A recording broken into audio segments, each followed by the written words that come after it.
Neste momento, Deus, através desta emissora, leva até você mais um programa de fé, com mensagens, hinos e orações a seu favor.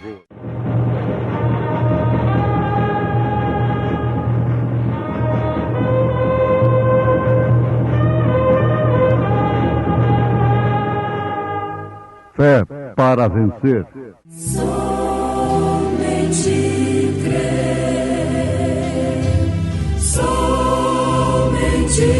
crer, tudo é possível, somente crer.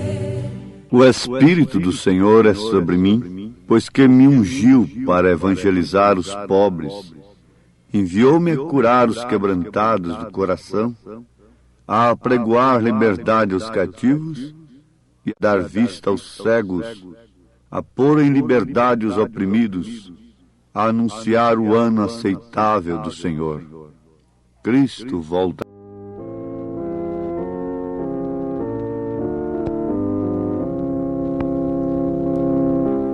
Ouvintes, a volta de nosso Senhor Jesus Cristo, ou seja, a sua segunda vinda, assim propriamente dito, deveria nos sensibilizar de tal maneira que nós vivêssemos como que saindo faíscas de bigorna, foi a expressão do profeta, cheios do Espírito Santo. Essas faíscas querem dizer gentileza, amor, paciência, piedade, fé, virtude, temperança, conhecimento de Deus e tratarmos uns aos outros com tanta caridade, com tanto amor. Você sabe que quanto mais a pessoa sabe, mais ela se torna responsável pelos que não sabem. Mas ela se sente responsável pelos que não sabem. Saber é bom, mas disse Salomão que causa até enfado o muito saber. E Jesus disse: a quem mais é dado, mais é exigido. Então, saber do que está acontecendo, do que está para acontecer, do que tem acontecido no presente século, nos responsabiliza de tal modo e nos causa até cansaço, enfado, desespero, porque aquele que sabe está responsabilizado pelo que não sabe. Se você sabe que aquela ponte rodou ali na rodovia, então você automaticamente está responsabilizado a avisar outros veículos que vêm ali naquela estrada, naquela rodovia, conduzindo famílias, ônibus coletivos, não é?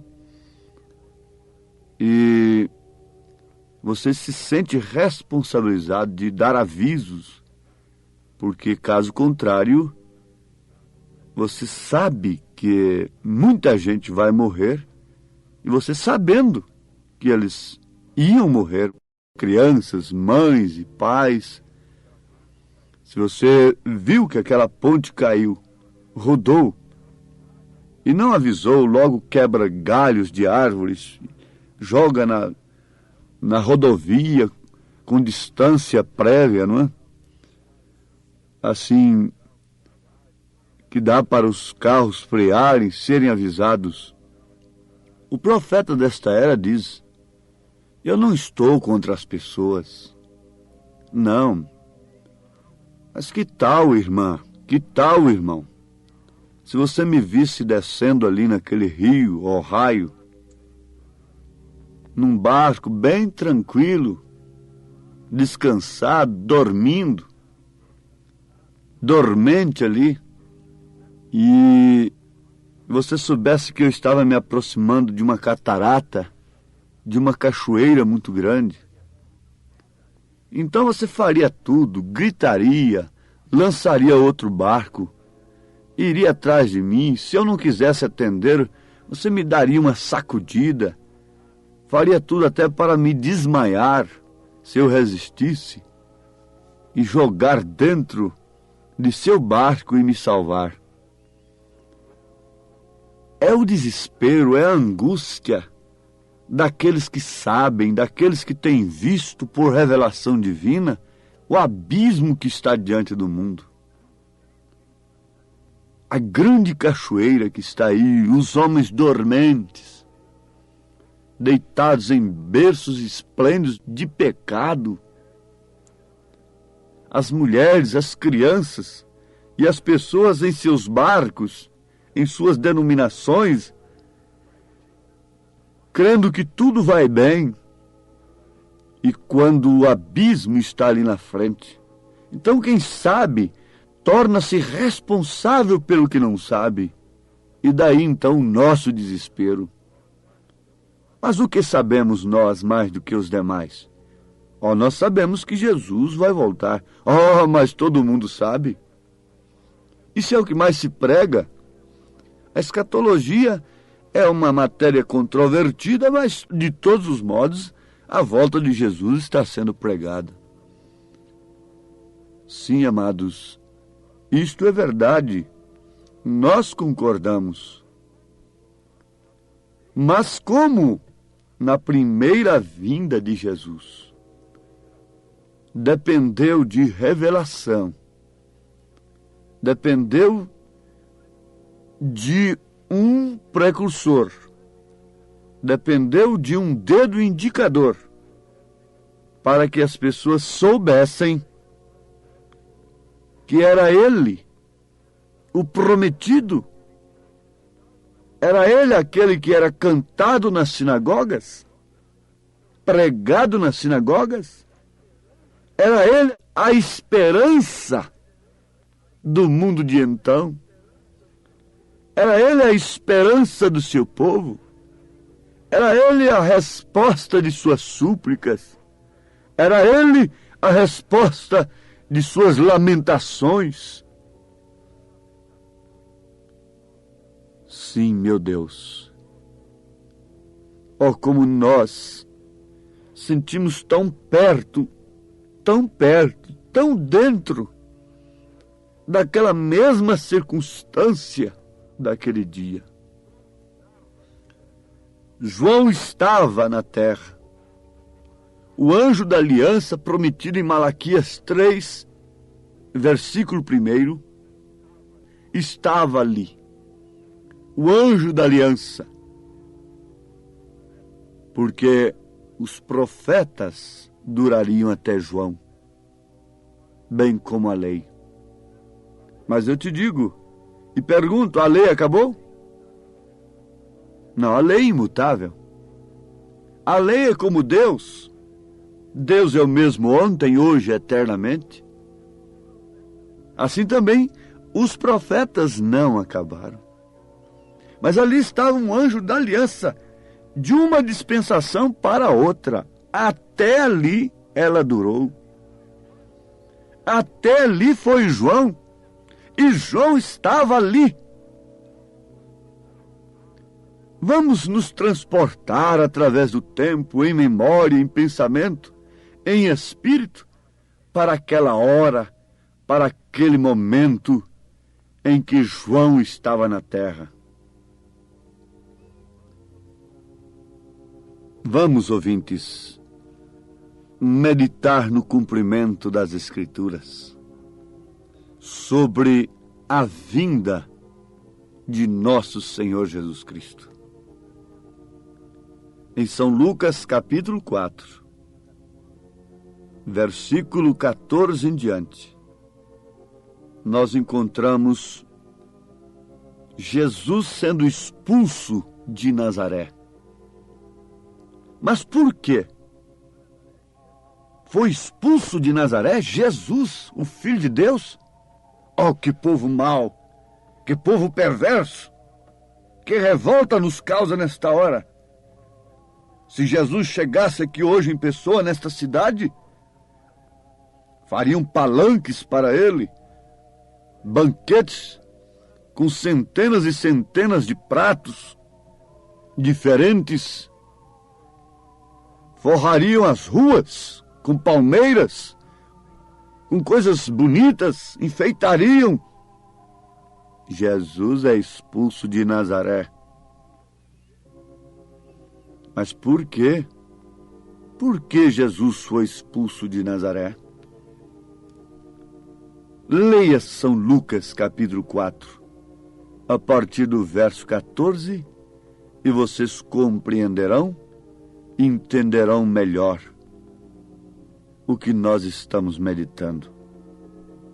Ali estava ele. Ali estava João.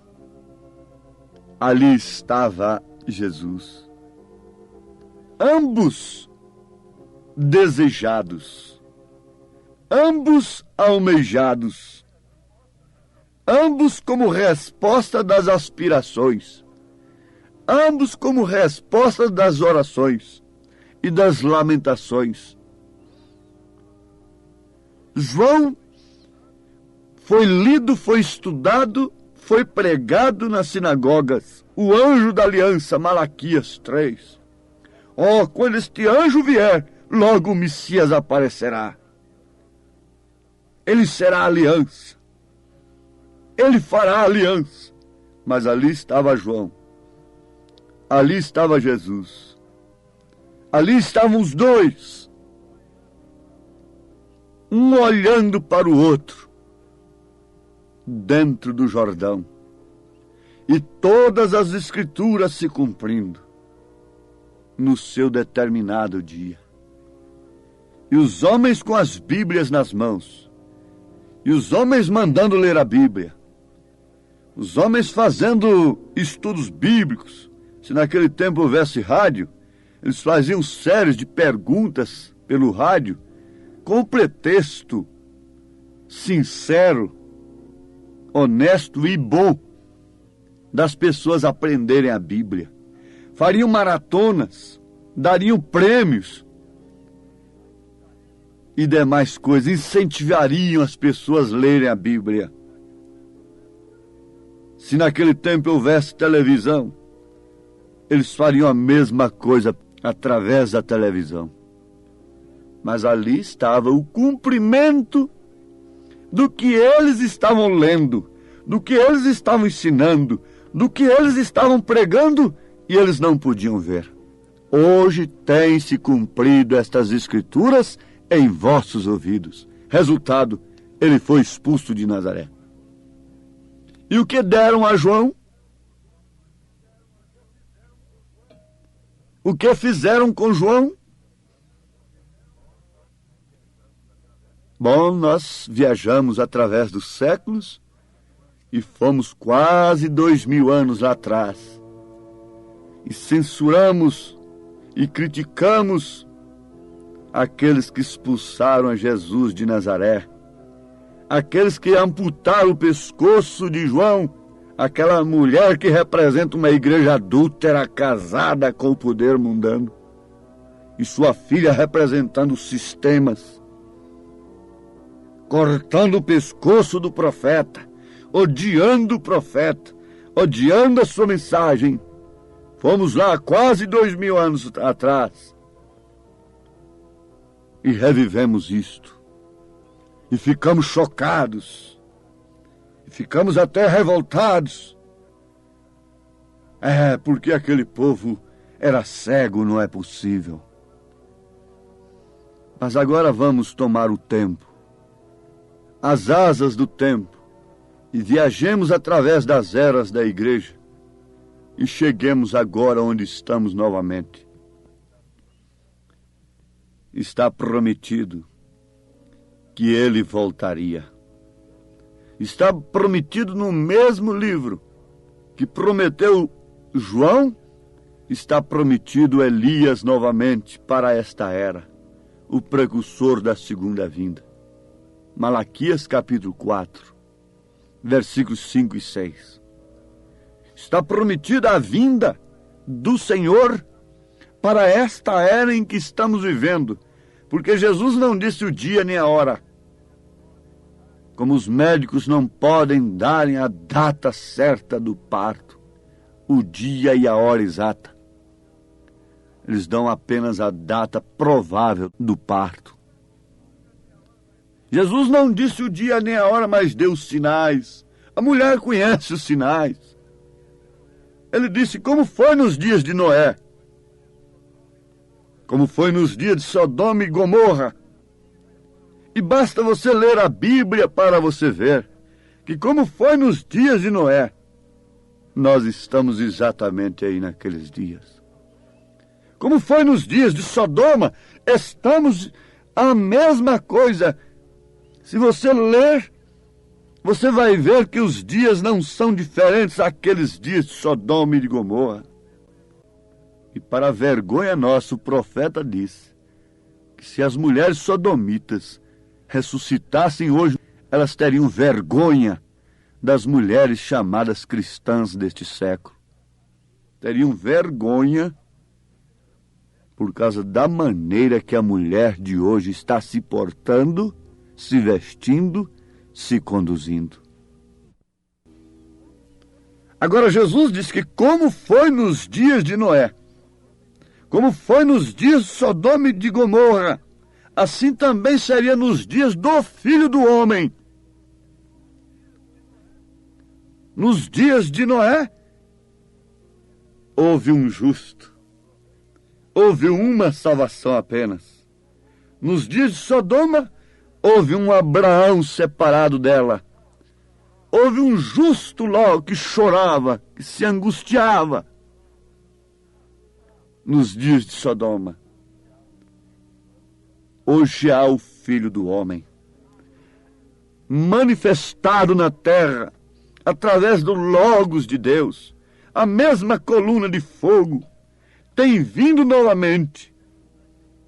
E se desse tempo, daqui uns anos, muita gente iria canonizar o profeta desta era como santo. Ia propor a sua canonização. Daqui uma centena de anos, quando descobrissem pela história o que ele fez, os milagres poderosos jamais vistos na terra, que Deus realizou através dele, então diz, esse homem era santo. Vamos canonizá-lo, vamos adorá-lo, vamos citá-lo nos púlpitos, e assim por diante, mas nunca podem ver o cumprimento das Escrituras no seu devido tempo. Ver o cumprimento das Escrituras no passado, meus ouvintes, é bom, mas não é tudo. Nos conscientizando, não vale nada e talvez é pior. Conhecer o cumprimento das Escrituras no passado e conhecer o cumprimento das Escrituras no futuro é o que a falsa igreja sabe a respeito de Deus. Mas conhecer o cumprimento das Escrituras no seu presente dia, ela não pode fazer, porque ela teria que dizer, um dia em Kentucky nasceu um menino numa casa de pau a pique, e uma luz, o Logos de Deus, pousou 3 dias visivelmente sobre sua cabeça. E esse menino cresceu, aos 7 anos Deus o comissionou, e esse virou um moço, e esse foi o profeta Elias que veio para revelar os 7 selos.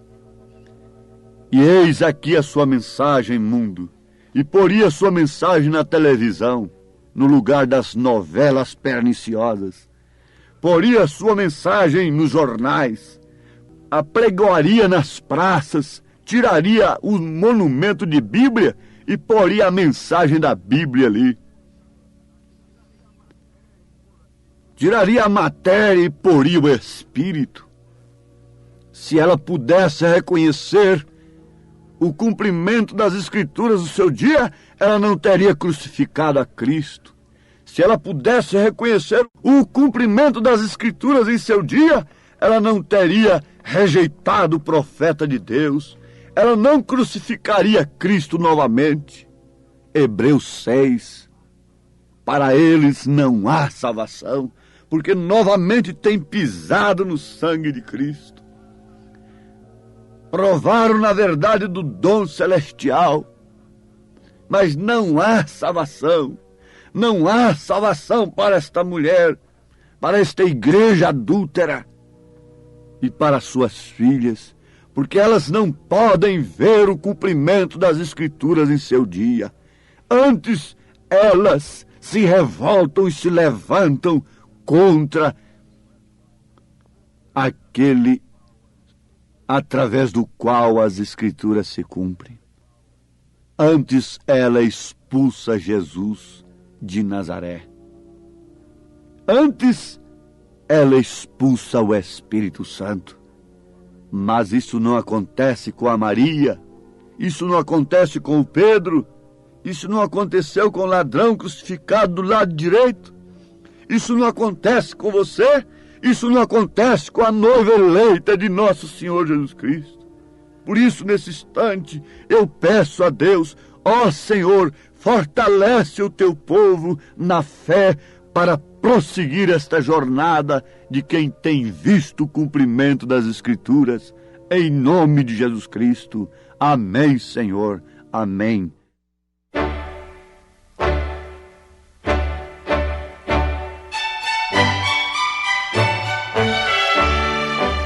Ouvintes, voltem a nos ouvir amanhã novamente neste mesmo horário, nesta emissora, se o Senhor nos permitir, com fé no Filho de Deus, a fé que vence o mundo.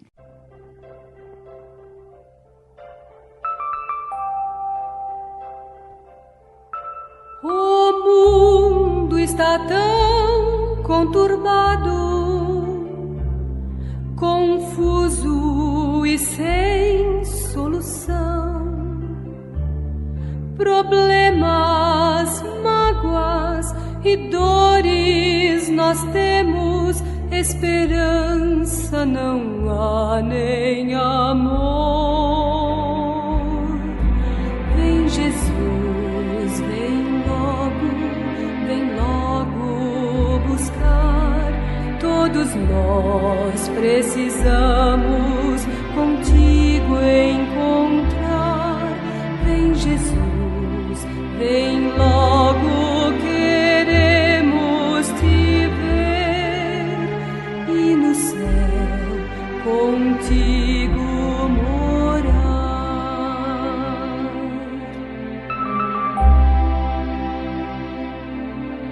Irmãos, vamos todos unidos à volta de Cristo abreviar. Espalhemos com amor a verdade aos outros, que Cristo em breve virá. Vem Jesus, vem logo buscar. Todos nós precisamos contigo encontrar. Vem Jesus, vem logo, queremos te ver e no céu contigo morar. Vem Jesus, vem logo buscar. Todos nós precisamos contigo encontrar. Vem Jesus.